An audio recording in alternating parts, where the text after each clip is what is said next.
apa mungkin segmen kita bukan di Mojokerto ya? Padahal aku juga nggak ngerti kenapa belum pernah manggung di Mojokerto. Aku juga pengen manggung di Mojokerto organik gitu loh, karena emang ada yang menginisiasi dan akhirnya Resti Sakinah adalah legend yang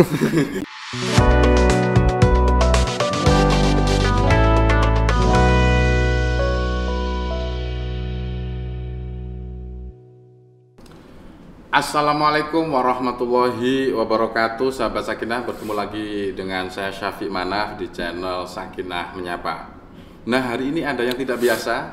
Kita berada di tempat yang tidak biasa, di Hotel Ayola, dan dengan bintang tamu yang tidak biasa juga dan luar biasa. Bahkan mungkin ini sangat istimewa, terutama bagi warga pemuda-pemuda Arek Mojokerto. Langsung saja kita sapa Mas Alfi Ref. Sehat Mas hari ini? siap dong, sehat. Alhamdulillah. Harus sehat Mas. Harus.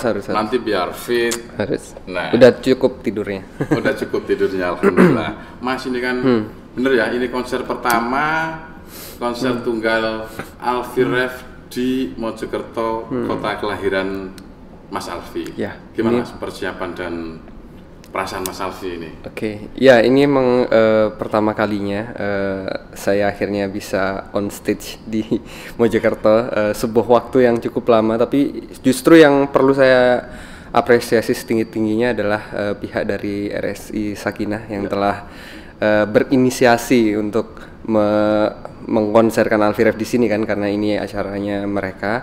Jadi memang menurut saya pribadi ini adalah sebuah movement di mana Alfi Ref yang memang lahir di Mojokerto ini akhirnya bisa konser di sini. Karena memang fakta uniknya sepanjang karir saya udah keliling Indonesia, bahkan beberapa kali ke luar negeri, belum pernah konser di Mojokerto sendiri gitu. Jadi ya hari ini adalah sejarah. Nah, ini harus dicatat sama Arek Mojokerto, bahkan juga seluruh pemangku kepentingan lah ya di Mojokerto. Alfi Ref yang 2017 ya, apa 2016 ya? Apa? Mulai Mulai awal itu 2016. 2016. Sebenarnya kalau untuk karirnya sih udah dari 2009, cuman mulai di permukaan 2016. 2016, paling tidak 6 tahun kan ya, sampai hari ini. Baru 6 tahun ini akhirnya konser di rumah sendiri, pulang ke rumah dan duduh lah nang arek Mojokerto. Nah, ini Alfi Ref, seorang anak desa di kaki Gunung Penanggungan, Desa Kesiman, betul Mas G? Ya, Kecamatan Nah, Trawas. Kecamatan Trawas, Kabupaten Mojokerto, yang dari sebuah desa terpencil tapi dengan hawa yang sejuk segar, di sana akhirnya bisa melahirkan sosok seniman, musisi yang bahkan sudah banyak dikomentari, bahkan diapresiasi hingga ke luar negeri. Nah, saat kemarin ini Mas mulai pasti akan konser di Mojokerto. Itu gimana respon teman-teman yang di Mojokerto, teman-teman kecil atau teman sekolah di Surabaya, Mas responnya? Akhirnya gitu. Akhirnya, ya. Karena memang awalnya memang saya pesimis, kayaknya emang apa mungkin segmen kita bukan di Mojokerto ya.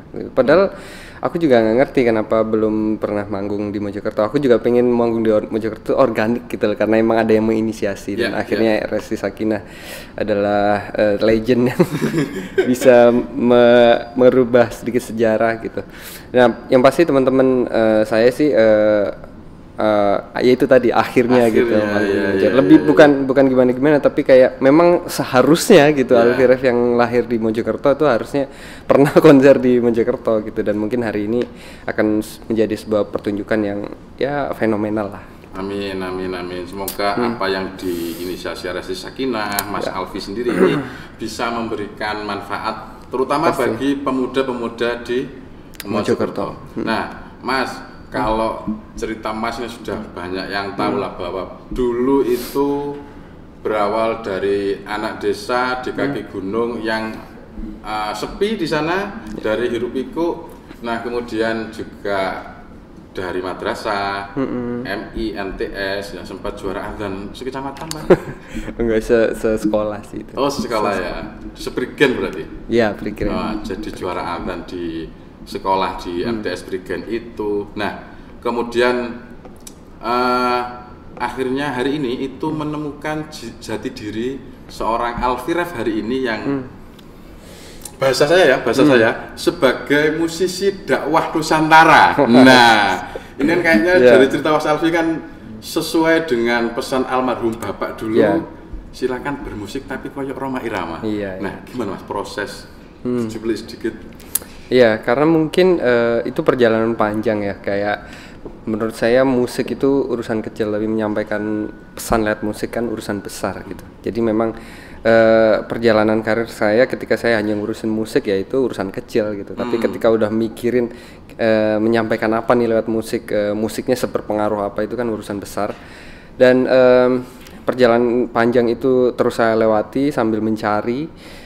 Itu kenapa karya saya itu tiap tahun ke tahun itu pasti nggak pernah diam di satu tempat, kayak terus tumbuh gitu. Sampai akhirnya dalam proses pencarian awalnya memang karena aku kan masih terbayang-bayang sama wasiat ayah gitu ya, kayak harus oke, diizinin bermusik tapi memang harus role modelnya itu Rhoma Irama gitu. Nah awalnya kan nggak mungkin saya bawain musik dangdut gitu, tapi lebih intinya adalah lagu-lagu Rhoma Irama itu punya makna gitu. Nah akhirnya saya coba cari itu hingga akhirnya musik saya jauh lebih modern ternyata gitu berkembangnya, musiknya lebih modern, musik masa depan gitu, future karena elektronik dan lain-lain. Tapi pada hakikatnya memang musik itu hanya media, tapi isinya itu yang terus digali dan akhirnya menemukan konsep bahwa lagu nasional adalah lagu, buat saya adalah lagu spiritual tertinggi gitu. Karena memang kalau waktu itu saya bilang ke ayah kalau saya bisa aja bikin lagu religi gitu. Tapi kan memang religi kan segmennya ya hanya di agama tertentu gitu. Nah, sedangkan lagu spiritual tertinggi yaitu lagu nasional itu bisa merangkul semua penjuru Indonesia gitu, bisa ngerangkul keberagaman itu. Jadi kebinekaan itu sangat bisa saya rangkul lah dengan lagu nasional. Akhirnya terfikir untuk bagaimana lagu nasional ini biar dinyanyiinnya nggak momentum doang gitu, tapi orang itu benar-benar anak-anak, terutama anak muda itu bisa nge-save lagu nasional di playlist mereka gitu. Dan akhirnya itu perjalanan sampai akhirnya Wonderland Indonesia 1 dan 2 kemarin tayang, yaitu adalah salah satu pencapaian perjalanan panjang. Wonderland Indonesia itu 2021 awal ya. Ayah meninggal 2016. Itu sudah tanah airku belum waktu itu? Belum. Oh belum ya? Jadi ayah itu belum tahu ya bahwa belum tahu. Rhoma Iramanya Alfie itu ya? Baru lahir setahun setelahnya. Setahun setelah ayah meninggal dunia. Dan saya yakin ayah yang hari ini sudah berada di sana ini wis nak cocok lah ini. Atau pernah mimpi Mas ketemu ayah? Ya wis nak, akhirnya lah. Ya secara batin kan memang meskipun kita udah berbeda alam ya, tapi memang secara visi kan saya tetap menjalankan itu. Jadi ya menurut saya koneksinya akan selalu ada sih. Oke, siap. Nah salah satu yang menarik juga dari Mas Alfie itu soal ini cocok Mas sama beberapa teman lah ya, ya sama-sama anak muda, ide besar bahkan peradaban. Ini bahasanya harus, kalau teman-teman saya itu harus diciptakan dari waktu luang. Nah itu gimana Mas? Terutama kan ini pesan bagi teman-teman lah ya, generasi muda, kadang diberi stereotip kan, generasi rebahan, malas, gak lapo-lapo. Nah gimana Mas?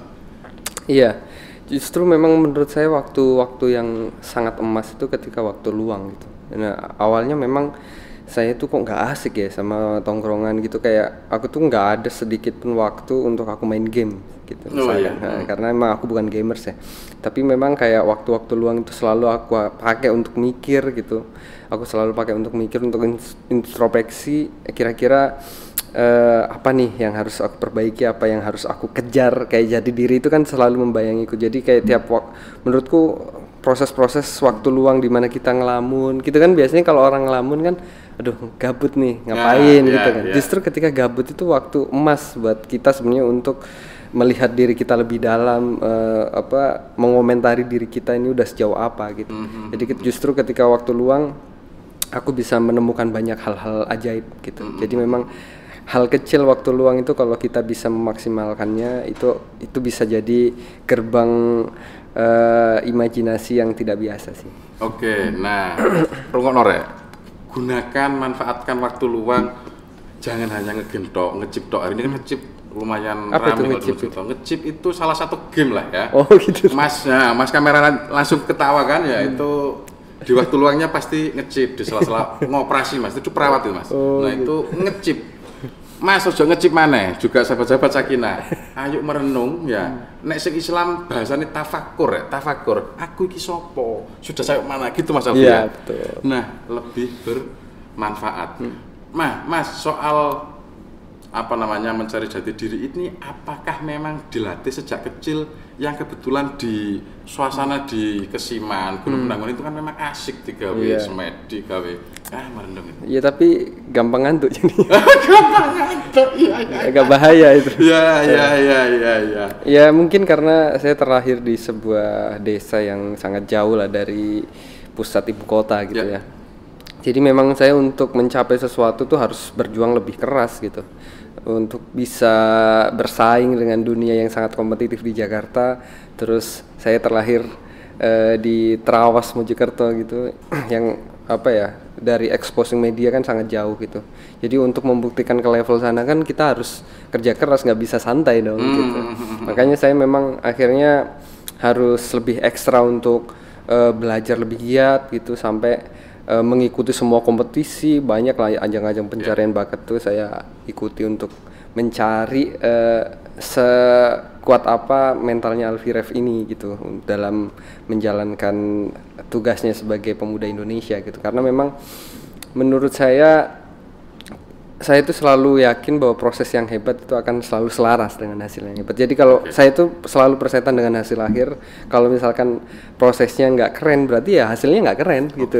Jadi itu saya selalu tanamkan ke diri saya sih. Cita-cita adalah bukanlah hasil akhir, tapi bagaimana proses untuk kemudian mencapai cita-cita tersebut. Prosesnya harus keren, harus serius dan sebagainya. Nah, Mas, ngomong-ngomong sekarang kan pulang di Bali nih, stay di Bali. Nah, dari Mojokerto, kemudian Surabaya, Jakarta ya. Kenapa memilih Bali? Kalau kota kultural, ini ada Jogja juga yang juga khas. Awas. Iya, awalnya dulu kan saya sempat bahkan sering ke Trowulan gitu ya, ke musim Majapahit waktu kecil. Ya itu wisata aja gitu, kayak ngeliat-ngeliat belum tertarik gitu. Sampai akhirnya ketika saya mengulik Wonderland Indonesia dan mulai menggali lagi Nusantara yang terpendam gitu, dan yang identik dengan Majapahit di mana aku lahir juga gitu kan. Cuman memang ketika di Bali saya merasa Bali sangat Majapahit gitu. Meskipun mereka sangat baru cipratannya lah secara culture kan mereka pusatnya justru di sini. Tapi ketika waktu itu sempat ke Bali, dan Bali waktu itu memang lagi krisis banget kan, lagi down banget waktu pandemi ya. Terus itu berasa banget. Kalau di sini kan ya pandemi ya nggak terlalu berasa karena bukan pariwisata ininya. Kalau mereka kan sangat bergantung di pariwisata, jadi itu berasa sekali. Akhirnya saya dan tim waktu itu karena lagi bangun di sana extend untuk ya kita kontribusi lah sama warga Bali sih, bikin karya aja. Waktu itu saya sempat jual mobil juga untuk produksi itu karena emang terjadi mendadak. Sampai akhirnya ketika produksi itu akhirnya ketemulah dengan seniman warga di sana yang mereka cukup antusias lah karena udah dibantu gitu. Nah, barulah saya kenalan Bali yang sesungguhnya gitu. Maksudnya Bali ini yang aku maksud bukan yang di Legian yang di pantainya gitu ya, bukan lifestyle-nya, tapi Bali yang di Ubud. Yang di Ubud itu emang aku ngerasa wah ini leluhur Nusantara itu sangat-sangat erat dengan kehidupan warganya gitu. Dari bangunannya, dari bagaimana mereka hidup dengan seni. Hingga saat ini sangat-sangat kental, sangat-sangat Wonderland. Itu akhirnya saya menemukan kata Wonderland dari Bali. Oh, dari Bali itu. Karena memang mereka nggak cuman warga Indonesia, mereka tuh warga Nusantara yang real melestarikan budaya secara mendarah daging gitu. Sampai akhirnya ketika saya menulis skrip itu ini waktu itu Bali is not just wonderful kan, Bali itu ajaib gitu. Dan harusnya ini emang aku sampaikan ke dunia gitu. Tapi waktu itu karena aku ngerasa nggak cuma Bali, aku juga pengen ngangkat seluruh Indonesia. Cuman memang triggernya di Bali, akhirnya terjadilah Wonderland Indonesia gitu. Tapi kata Wonderland itu ya dari ajaib itu. Kalau indah-indahan kan banyak tuh. Tapi yang kenapa beda banget ya mungkin karena di situnya. Ada apa ya? Kalau di Bali nyebutnya taksu gitu. Kalau di sini kayak ada karismanya lah. Iya, ada karisma, ada aura. Aura. Lu merinding ya Mas bayang Mas ya. Iya. Dan juga beberapa ketika terutama lagu nasional memang. Itu ketika kita nyanyikan di sebuah acara tapi ya. Itu mesti merinding gitu kan ya. Nah, merindingi kalau lebih sering dengan melalui Mas Alfi ini kayaknya akan pasti ya lebih menggugah teman-teman kita di manapun ini untuk kemudian oh iya ini budaya kita yang harus kita lestarikan, tidak hanya kita jadikan apa ya pusaka gitulah ya atau ditokno. Nah, koleksi jadi koleksi saja yang diintip ya paling setahun sekali pas 17-an atau kapan. Nah,